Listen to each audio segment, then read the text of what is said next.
함께 나눌 하나님 말씀은 신약성경 디모데후서 1장 8절에서 12절까지 말씀입니다. 디모데후서 1장 8절에서 12절까지 말씀 봉독합니다. 그러므로 너는 내가 우리 주를 증언함과 또는 주를 위하여 갇힌 자 된 나를 부끄러워하지 말고 오직 하나님의 능력을 따라 복음과 함께 고난을 받으라. 하나님이 우리를 구원하사 거룩하신 소명으로 부르심은 우리의 행위대로 하심이요 오직 자기의 뜻과 영원전부터 그리스도 예수 안에서 우리에게 주신 은혜대로 하심이라. 이제는 우리 구주 그리스도 예수의 나타남시로 말미암아 나타났으니 그는 사망을 패하시고 복음으로써 생명과 썩지 아니할 것을 드러내신지라. 내가 이 복음을 위하여 선포자와 사도와 교사로 세우심을 입었노라.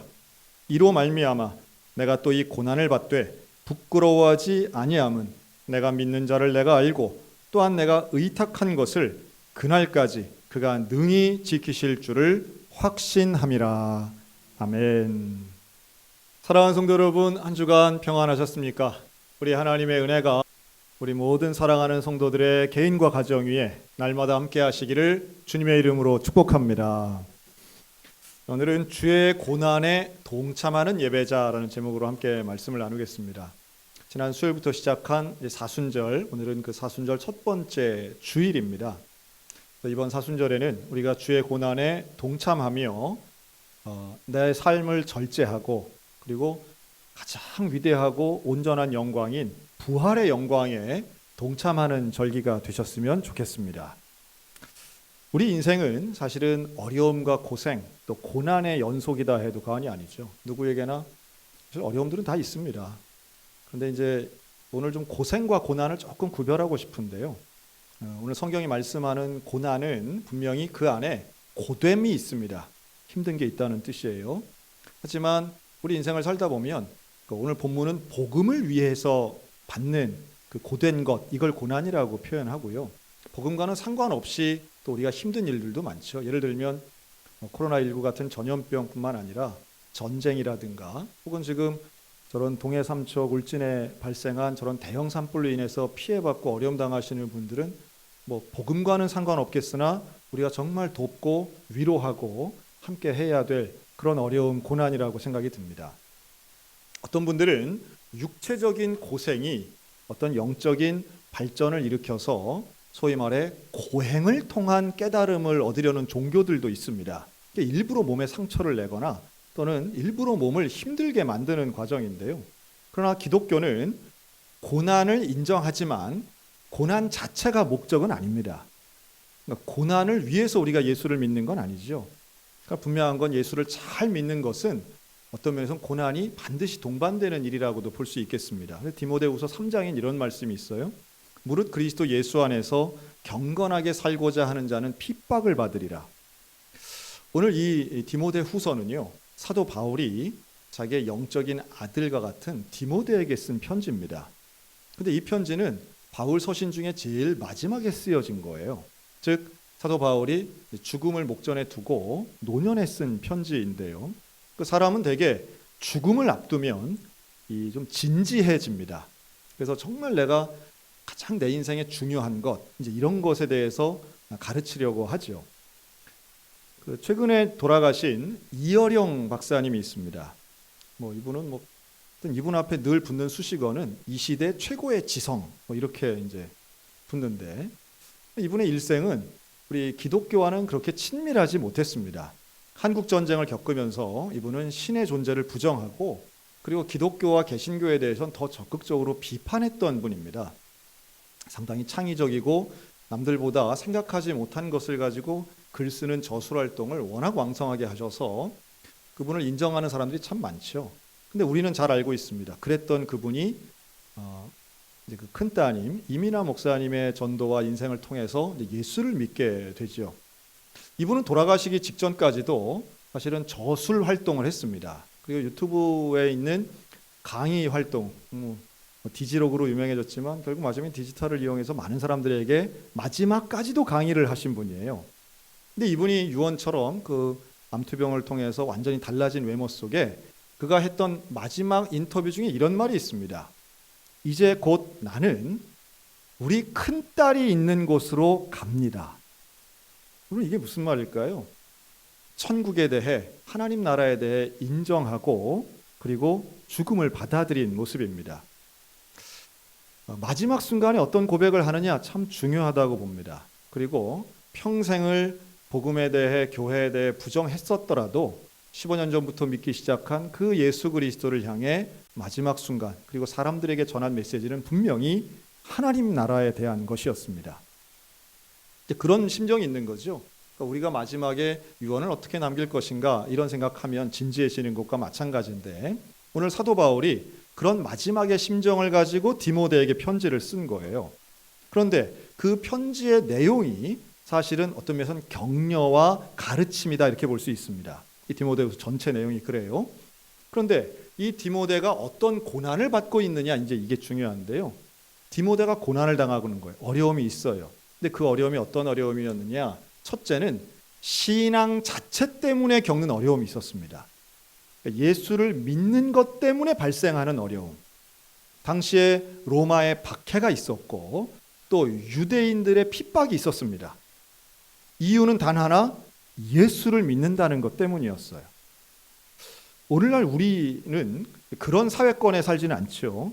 우리가 종교 때문에 혹은 신앙 때문에 어떤 피해를 입는 것은 그건 차별당한다고 생각하기 때문에 모두가 여기에 대해선 최소한 현재의 대한민국에선 신앙 때문에 차별이나 어려움을 당하는 것은 우리가 막을 수 있다고 생각하는 시대에 삽니다. 그럼 불과 몇십 년 전만 해도 그렇지 않았습니다. 1950년 10월 19일 이때 한국전쟁이 이제 막 시작하고 몇 달 안 됐을 때예요. 그 공산군이 쭉 남하하면서 어디까지 갔냐면 전라도에 있는 정읍을 갑니다. 이 정읍에 있는 두암교회라는 교회가 있는데 우리 성결교회입니다. 이 교회에서 기존에 그 지역에 있던 친공산 세력과 힘을 합해서 그 지역에 있는 사람들을 처벌을 하는데 1순위가 바로 두암교회 신자들이었습니다. 두암교회 신자들을 모아가지고 협박을 합니다. 죽창을 들고 도끼를 들고 종뿌리를 앞세워서 협박을 합니다. 근데 그때 끌려 나온 사람들 중에 누가 있었느냐 하면 윤임례 집사님이라는 분이 계셨습니다. 여자분이고요. 이분은 40대 초반에 남편이 돌아가시고 5남매를 혼자 키우신 분이었어요. 그런데 공산당원의 협박은 단 한마디였습니다. 이제부터 예수를 믿지 않겠다고 한마디만 하면 살려주겠다. 어디 영화에 나오는 장면 아닙니까? 그런데 그때 이 윤임례 집사님은 이렇게 말했습니다. 목숨보다 신앙이 중요하다. 몸이 죽으면 나는 천당에 가서 편히 살 것이다. 너희들도 이런 죄를 짓지 말고 예수 믿어라. 예수 믿어야 한다.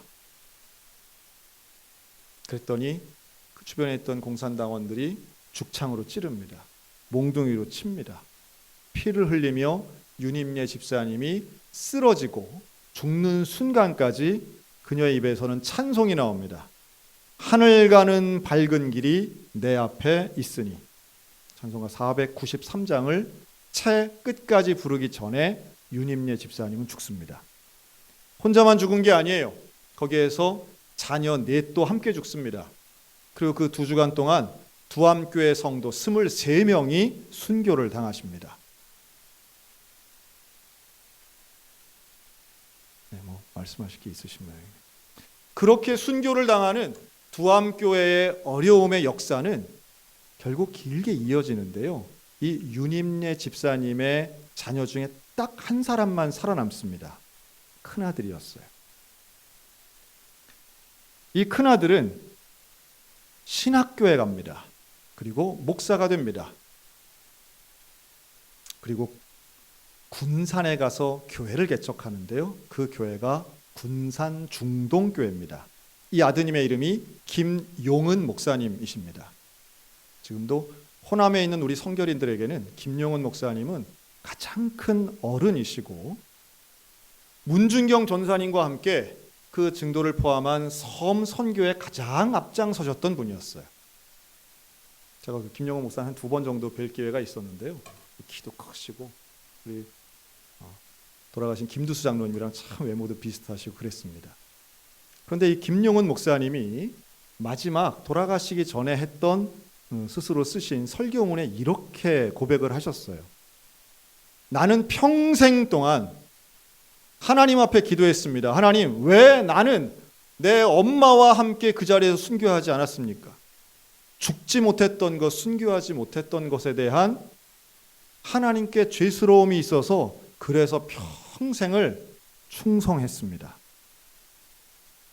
여러분, 순교의 영성이라고 하는 것은 신앙 때문에 당하는 고난, 그 고난의 마지막에 당하는 것이 순교의 영성입니다. 여러분, 오늘 우리가 자유롭게 예배드리고 신앙생활할 수 있었던 것은 바로 이렇게 목숨보다 신앙이 중요하다고 고백한 우리의 선배들의 피 흘림이 있었기 때문인 줄로 믿습니다. 그런데 이 디모데에도 에베소 교회와 초대교회도 바로 그런 어려움이 있었던 거죠. 그래서 사도 바울이 격려합니다. 네가 참 어려움을 겪고 있는데 이런 어려움이 결국 이 고난이, 이 핍박이, 이 박해가 이 고난을 네가 받아야 한다. 이 고난을 복음과 함께 받으라. 이렇게 말씀해요. 참 어려운 얘기죠. 하지만 그 고난을 받을 수 있는 근거는 무엇인가? 한번 따라할까요? 고난보다 복음이 큽니다. 고난도 만만치 않아요. 고난 힘들어요. 그런데 그 고난보다 복음이 더 큰 거예요. 그 복음의 가치가 더 큰 거죠. 근데 또 문제가 있었습니다. 즉 신앙 자체에 대한 공격과 핍박도 있었지만 그 신앙을 제대로 이루기 위해서 노력할 때 당하는 고난이 있었습니다. 디모데에게. 즉 그가 목회했던 교회 에베소 교회는 이단들의 공격이 있었던 거죠. 또 교인들 간의 갈등도 있었습니다. 그러니까 교회 밖에서의 어떤 공격이 신앙 자체에 대한 공격이었다면 이거는 사명을 감당하는 데 있어서의 교회 내부적인 어려움의 문제가 있었던 거죠. 여러분, 교회를 나와보면 교회는 교회 다니는 사람들은 다 천사만 있나요? 아니면 덜 천사도 있나요? 덜 천사가 아니라 아예 덜 인간. 분명히 우리는 교회 다니는 사람이 왜 저래? 라고 말 들을 만한 그런 성정들이 다 있는 사람들입니다. 다 부족하죠. 그러다 보니 교회에서 교회 생활, 신앙 생활을 하다가 사람 때문에 상처받는 일들이 있습니다. 또 교회 어떤 교회들은 뭐 좀 해보자고 하면서 오히려 더 갈등이 일어나고 분란이 일어나는 교회들도 있습니다. 참 어렵죠. 쉽지 않아요. 특히 그런 교회의 리더십들 얼마나 고민되고 어려운지 모릅니다. 근데 바로 이러한 디모데가 그런 어려움의 문제를 겪으면서 곤란해하고 힘들어할 때에 바울은 편지를 통해 디모데를 위로하고 격려합니다. 근데 어떻게 격려하느냐? 먼저 디모데의 진심을 인정해요. 4절에 보면 내가 너의 눈물을 안다. 이렇게 칭찬해요. 디모데는 눈물이 있는 목회자였습니다. 교인들을 위해, 교회를 위해 눈물 흘리는 사람이었습니다. 내 속에 거짓이 없는 믿음이 있는 걸 내가 알아 라고 사도 바울이 디모데에게 편지한 거예요. 얼마나 위대한지 몰라요. 사실은 누가 위로를 어떻게 받느냐 하면 내 진심을 알아주는 사람이 있으면 위로받게 될 줄로 믿습니다. 그냥 말하는 게 아니에요. 그 중심을 아는 거예요. 저는 우리 소양교회에 그런 사람들을 여러분 만나시게 되시기를 바랍니다. 내 속을 후벼 파는 사람도 있을 수 있지만 내 중심을 알아주는 사람도 있다는 거예요. 바울은 여기서 한 발짝 더 나갑니다. 내 속에 있는 그 거짓 없는 믿음은 너의 외할머니, 너의 어머니 때부터 이미 있었고 그것이 너에게로 잘 흘러간 걸 내가 알고 있다. 3대의 신앙을 이야기하죠. 여러분, 이 3대 신앙이 어디에서 발현되겠습니까? 교회에서만 사실은 인정받을 수 있는 거예요. 교회에서. 가정을 통해서 이루어진 그 위대한 신앙의 계보가 교회를 통해서 증명되고 결국 세상 가운데 드러나게 되는 겁니다. 우리 소양교회 모든 믿음의 가문들 속에 이렇게 디모데가 인정받은 것처럼 할머니, 어머니, 자녀를 이어서 할아버지, 아버지, 아들 때에 이어지는 이런 위대한 신앙의 계보가 있게 되시기를 주의 이름으로 축원합니다. 이게 디모데에게 얼마나 큰 위로가 됐겠어요. 어려움을 극복할 수 있는 겁니다. 그리고 그 고난 가운데 우뚝 설 수 있는 것도 역시 마찬가지였었던 거죠. 그래서 디모데에게 계속 이야기합니다. 내가 너를 위해서 은사를 위해 기도하고 그 일들을 잘 감당할 수 있도록 안수하기를 원한다. 힘들고 어렵지만 그 직분을 잘 감당할 수 있기를 바란다. 네가 고난을 받으면서 복음 선포자로, 교사로, 사도로 네가 올바로 섰으면 좋겠다. 여러분, 제가 아는 그 장로님 한 분이 계십니다. 근데 이 장로님이 사업을 하셨는데요. 이 사업이 이제 어려움을 경험하는데, 사실 우리 지금 팬데믹 상황 때문에 참 어렵다 하지만, 글쎄 제 개인적인 시각으로 볼 때는 그래도 경제적인 것만 놓고 보면 IMF 때가 더 어려웠던 것 같아요. 왜냐하면 지금은 되는 업종과 안 되는 업종이 극명하게 이제 분리가 돼서 안 되는 업종이 참 힘들지만, 그 IMF 때는 정말 다 안 됐던 것 같아요. 모든 산업이. 소위 말해 부도 나는 기업들이 많았습니다. 어마어마하게 큰 대기업부터 그 대기업과 연관되어 있는 기업들이 얼마나 많이 부도가 났는지 몰라요. 부도가 뭔가요? 부도는 받을 돈을 못 받고 줘야 될 돈을 못 주는 거예요. 그렇죠?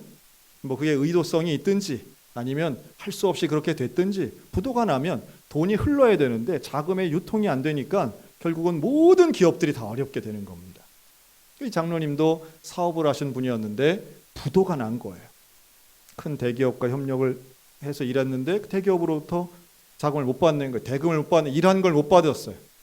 그런데 문제는 줘야 할 돈이 참 많은 거예요. 받아야 할 돈도 수십억이지만 줘야 될 게 있는데 돈을 받아야 줄 거 아니에요. 대부분의 사장님들은 바로 그러한 상황에서 못 받으니까 부도 처리하고 회사 파산하고 그냥 끝나는 거예요. 어떤 분들은 형사 처벌도 받고, 물론 돈을 받아야 할 다른 협력업체들이 막 원망도 하지만 대부분이 그렇게 마무리를 짓는 거예요. 그런데 이 장로님은 그렇게 하지 않았어요. 나는 못 받았지만 나는 줘야 한다. 저 사람들의 생계가 걸린 문제다. 왜 줘야 되느냐 하면 두 가지 이유가 있다. 첫째는 내가 그리스도인이기 때문에 나는 줘야 할 약속을 지켜야 된다. 두 번째, 나는 장로이기 때문에 저 사람들에게 피해를 주면서 나는 교회의 직분 감당할 수 없다.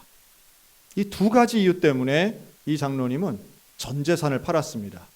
집을 팔고 차를 팔고 모든 걸 다 팔았어요. 그래도 안 돼서 빚을 냈습니다.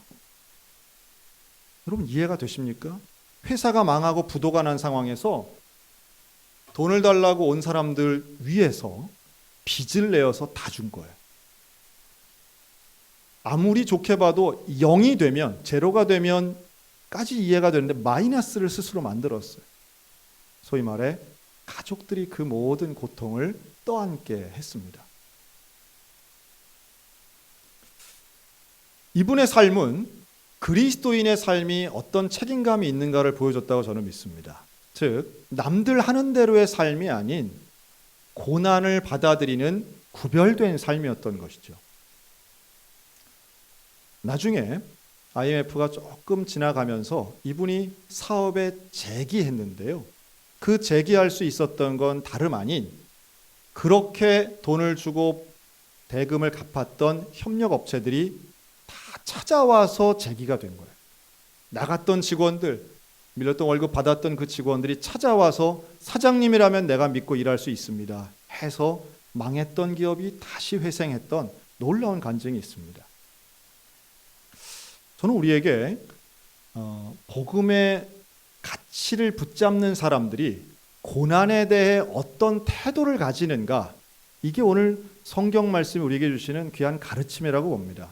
일반적으로 고난은 피하거나 당하지 않거나 빨리 끝내기를 원하지요. 그런데 바울은 이렇게 말합니다. 복음의 능력으로 이 고난을 받으라. 복음의 능력으로 고난을 받으라고 말씀해요. 우리의 신앙을 가지고 고난에 대해 재해석을 해야 됩니다.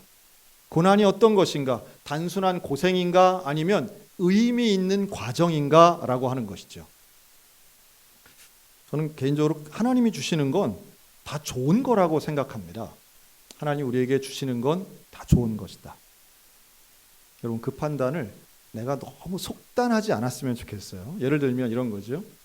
그럼 병 고치는 은사는 좋은 걸까요? 나쁜 걸까요? 병 고치는 은사. 좋은 거죠. 우리 교회 교인들 너무 아픈 분들이 많아가지고 병 고치는 은사가 있으면 좋겠어요. 우리 교회 온갖 병이 다 있는 것 같아요. 정말 지난 주간에도 몇 분이 수술도 받으시고 막 이랬는데 뭐 암 환자도 많고 다른 질병도 있고 뭐 만성 질병도 있고 긴급하신 분들도 있고 막 이래요. 그럴 땐 정말 이런 병 고치는 은사가 있어서 낫게 하면 얼마나 좋을까. 저렇게 힘들어하시고 저렇게 아파하시는데 도움을 줄 수 있으면 얼마나 좋을까. 자, 그러면 우리의 병 고치는 은사는 누구나 생각할 때 다 좋다라고 생각할 수 있어요. 그렇다면 병은 어떨까요? 병은 다 나쁜 걸까요? 하나님이 주시는 병도 있습니다. 사탄이 주는, 병마가 주는 병도 있겠지만 하나님이 허락하시는 질병도 있다면 여러분, 질병 자체가 악하거나 선한 것이 아닌 질병도 하나의 과정이 될 수 있는 것 아닌가라는 거예요. 저는 오히려 목회를 하면서 질병 때문에 얻는 유익도 몇 가지가 있구나 하는 것을 부인할 수가 없어요. 첫째로 질병은 나의 약함을 인정하는 겁니다. 인간이 노력으로 안 되는 게 있음을 결국 고백하는 건 질병과 죽음이더라고요. 아까 말씀드린 이어령 박사도요, 평생 정말 건강하게 사신 분이거든요. 근데 그분이 어떻게 예수를 믿습니까? 딸의 질병과 죽음 앞에서 결국 두 손 들고 하나님 앞에 나온 거예요. 저는 반대의 상황도 많이 봅니다. 너무 건강해서 하루에 담배를 5갑을 펴도 폐가 멀쩡하고요. 하루에 소주를 매일마다 30년 넘게 2병, 3병씩 마셔도 끄떡없는 분들 계세요. 어떻게 된 게 무슨 중병은 고사하고 감기 한 번 안 걸리시는 분들이 있어요. 참 대단한 분들이라 특별한 분들이다 생각이 들어요. 그런데 그런 분들 중에는 그렇기 때문에 본인의 능력을 믿고 본인의 건강에 대해서 자신하면서 영적 교만에 빠진 분들도 얼마나 많은지 몰라요. 여러분, 신앙의 기본은요, 나의 약함이에요. 나의 어쩔 수 없는 무지와 약함과 죄인됨을 고백하는 것인데 이게 넘치는 건강이 있으면 잘 안 되는 분들 많더라고요. 또 있습니다. 여러분, 질병이 생기면요, 생각보다 죄를 덜 짓게 되는 것 같아요. 죄를 덜 져요. 그리고 자신의 삶을 진지하게 돌아봅니다. 병이 주는 유익들도 분명히 있습니다. 중요한 것은 이것이 이 상황이 나의 기분에 혹은 내 감정에 좋냐 나쁘냐가 아니라 그 다음이 어떻게 되느냐가 중요한 거예요. 아무리 건강해도 그것 때문에 교만해서 하나님을 떠난다면 저는 그거 저주라고 봅니다. 근데 아무리 질병이 있어도 그 병 때문에 나의 약함을 인정하고 하나님을 찾고 하나님 만나게 된다면 그건 축복이지요. 중요한 건 지금 현재의 상태보다 그 너머에 있는 것이 무엇이냐에 따라서 고난이 그냥 생고생 혹은 헛고생이 될 수도 있고 의미 있는 영광으로 가는 통로가 될 수도 있다는 말씀이에요. 광야는 좋은 데가 아니에요. 광야는 살기가 불편해요. 광야가 살고 싶은 사람 아무도 없어요. 그런데 왜 이스라엘 백성은 광야 생활을 합니까? 광야가 목적이 아니에요. 광야를 지나가야 가나안이 있기 때문입니다. 가나안이 없으면 광야는 의미가 없는 거예요. 그리고 가나안이 광야보다 덜 좋으면, 나쁘면 그것도 의미가 없는 거죠. 하지만 주님은 우리에게 분명히 말씀합니다. 고난을 통해 복음과 함께 고난을 경험하면 그 고난과는 비교할 수 없는 영광이 있다고 우리에게 말씀하는 거예요. 비교할 수 없는 영광. 십자가는 형틀입니다. 이건 사형의 형틀이에요. 여기 매달리는 거는 비참한 거예요. 부끄러운 일이에요. 그런데 그 십자가를 통해서만 예수님은 온전한 영광, 부활의 영광에 가시는 거죠. 그래서 우리는 십자가를 중요하게 생각하는 겁니다. 여러분 이번 이제 어제까지 사전 투표 이제 끝났죠. 지금 뭐 대단한 열기 가운데 사전 투표가 끝나고, 근데 아직 대통령 선거 본 선거가 있어요. 다음 이제 돌아오는 수요일입니다. 3월 9일. 제가 그 며칠 전에 제가 아는 분한테 전화를 받았어요. 전화를 하셔가지고, 목사님 이번에 꼭 몇 번 찍으셔야 됩니다. 이야, 제가 아주 얼마나 그 진심을 가지고 저에게 부탁을 하시는지, 우리 교회 교인이 아닌 게 너무 다행이었어요. 우리 교회 교인 같았으면 제가 마음이 흔들릴 뻔했어요. 교인이 부탁을 하는데 어떻게 내 표 한 표보다야 교인이 더 중요하잖아요. 근데 우리 교회 교인이 아니어가지고 제가 아주 잘 대했습니다. 참 열정이 있으시더라고요. 제가 보면서 야, 이런 열심 가지고 우리는 예수를 자랑해야 되는데 그렇지 않습니까? 자, 그런데 하여튼 분명한 것은 이제 수요일이 되면 누가 이제 당선자가 나올 거 아니에요. 당선이 되시면 그 얼마나 좋아하겠어요. 그렇죠? 그분을 지지하고 같이 선거운동 하셨던 분들 아마 만세하면서 승리를 만끽할 겁니다. 여러분, 대통령 되는 건 좋은 겁니까? 나쁜 겁니까? 대통령 되는 건 좋은 거예요? 나쁜 거예요? 근데 우리 참 너무 잘 알고 있어요. 우리가 이미 역사를 통해 증명됩니다. 뭐 이름을 거론 안 해도 되겠죠. 그분들 대통령이 안 되었으면 감옥에 안 가셨을 것 같은 분들 있잖아요. 감옥 안에 계시면서 아마 대통령 된 걸 끝까지 좋아하셨을까요? 후회를 많이 하셨지 않았겠나 생각이 듭니다. 다시 말해, 선거에 이기는 그 순간 얼마나 큰 감동과 기쁨이 있겠어요. 분명히 누리는 분들 또 있으실 겁니다. 모르긴 해도 우리 성도들 중에도 누가 대통령 된 거에 따라서 나도 기쁘고, 누가 대통령 되면 입버릇처럼 이제 이민 가야 되고 이런 거 있잖아요. 하지만 중요한 건 지금의 기분이 아니라 그 다음 너머에 있는 모양이라고 하는 거예요. 그 너머에 무엇이 있는가? 장차 어떤 일이 올 것인가? 우리에게 그런 지혜가 있어야 됩니다. 지금 좋은 것이라고 다 좋은 게 아니고요. 지금 안 좋은 것이라고 다 안 좋은 게 아니라는 말씀이에요. 여자분들이 임신을 합니다. 배가 나와요. 몸이 달라져요. 얼마나 힘든지 몰라요. 아이를 임신하고 출산하는 과정은 참 괴롭습니다. 그런데 그거 왜 합니까? 그렇게 힘든 거 알면서도 왜 둘째를 낳고 셋째를 낳아요? 그래야 천하보다 소중한 자녀를 볼 수 있으니까 그런 거죠. 어렵고 싫어요, 힘들어요. 하지만 그러한 고난의 과정이 있어야 영광을 보는 것입니다. 중요한 건 내가 바라보는 그 영광이 진짜 영광이냐라고 하는 거예요. 누구나 수고를 합니다. 누구나 애를 써요. 누구나 고생을 합니다. 그런데 그 고된 일이 헛된 일 되지 않기 위해선 진짜 영광을 위한 고난을 받아야 한다는 거죠. 어떤 목사님 설교 중에 이런 간증이 있으시더라고요. 그 병원에 신방을 가신 거예요, 목사님이. 그래서 그 아픈 집사님 위해서 열심히 이제 기도하신 거예요. 그랬더니 집사님이 기도를 우선은 목사님한테 그랬대죠. 목사님, 기왕 오셨으니 한 가지만 더 기도해 주세요. 뭘 위해서 기도해 드릴까요? 목사님, 제가 너무 아파서 이 질병 때문에 너무 아프고 밤에 잠도 막 못 자고 이게 안 나을까 봐 걱정도 되고 염려도 돼서 제가 자꾸 깜빡깜빡 하는데 목사님, 저를 위해서 이렇게 기도해 주시기 바랍니다. 하나님, 이 고난을 낭비하지 않는 지혜를 주시옵소서. 너무 힘든데 이 고난이 헛고생되지 않도록 하나님을 바라보는 지혜를 달라고 저를 위해서 기도해 주세요. 그랬다는 거예요. 참 어떤 영성을 느낄 수 있는 기도 제목 아니겠습니까? 빨리 고난을 해결하는 게 중요한 게 아니에요. 이 상황에서, 현재 있는 내 상황에서 하나님을 만나는 그 지혜, 하나님을 경험하는 지혜를 달라고. 여러분, 헛고생하는 고난의 특징은요, 불평하고 좌절하고 실망합니다. 절망합니다. 남 탓합니다.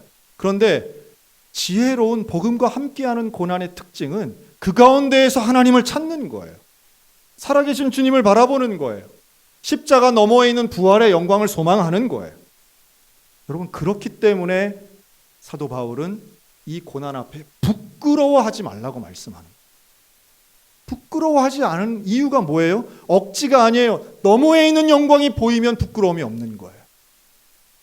사람들은 감옥 안에 있는 바울을 비난합니다. 무시하고 조롱합니다. 야, 그렇게 똑똑하더니 가말리알의 문화생이더니 오늘날로 치면 학벌 좋고 집안 좋더니 예수 믿고 저렇게 쫄딱 망했네. 그런데 바울은 그걸 부끄러워하지 않아요. 왜냐하면 진짜 영광을 보았기 때문에. 진짜 영광을 보기 때문에 지금의 고난이 힘들긴 하지만 견딜 수 있는 거예요. 여러분, 오늘 우리들에게 있어서의 진짜 영광, 그 부활의 소망, 전국의 소망, 영생의 놀라운 복음의 은혜가 저와 여러분들 가운데 임하시기를 주의 이름으로 축원합니다. 세상에 사라질 것, 헛된 것, 썩어질 것에 소망 두지 않고 영원한 것, 온전한 것, 진짜 영광스러운 것에 소망을 두는 사람이라면 오늘 우리는 고난을 받을 수 있습니다. 이 고난 앞에 끝까지 예배자의 모습으로 십자가를 지고 가시는 그 예수님과 동행하여 부활하신 예수님과 함께 영광의 자리에 설 수 있는 저와 여러분들 되어서 평생을 믿음의 인생 걸어가는 우리 모두가 다 되시기를 주님의 이름으로 축원합니다. 아멘. 기도하겠습니다.